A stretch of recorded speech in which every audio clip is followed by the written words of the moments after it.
Il-proposta biex fis-Siġġiewi tinbena fabbrika ta' siment kienet saret fi żmien Gvern Nazzjonalista mmexxi minn Edifin Kadami. Il-moħwar għall-bini ta' din il-fabbrika kien Charles Polidano, magħruf bħala ċaqnu. Pullicino Orlando bħala deputat nazzjonalista mid-distrett fejn kienet proposta li ssir il-fabbrika kien mexxa kampanja kontra dan il-proġett. Fuq il-paġna ta' Facebook tiegħu s-sibt wara nofsinhar, Pullicino Orlando qal li fil-kampanja tiegħu kontra l-bini ta' din il-fabbrika fis-Siġġiewi dak iż-żmien kien sab reżistenza qawwija minn ġew Saliba li f'dawk is-snin kien Segretarju Ġenerali tal-Partit Nazzjonalista. Pullicino Orlando qal li ġew Saliba kien juża l-makkinarju kollu tal-Partit Nazzjonalista biex jimbotta bilan li din il-fabbrika tkun aċċettata.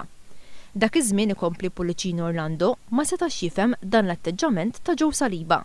Sakemm wara iżda sar jaf li fl-istess ħin li kien Segretarju Ġenerali tal-Partit Nazzjonalista, ġew Saliba kien ukoll konsulent ma' Charles Polidano ċaqnu u għal dawk li Pullicino Orlando iddeskriva bħala servizzi, iċ-ċaqnu kien jiftaħar li kien iħallas lil Saliba eluf ta' euro fix-xahar.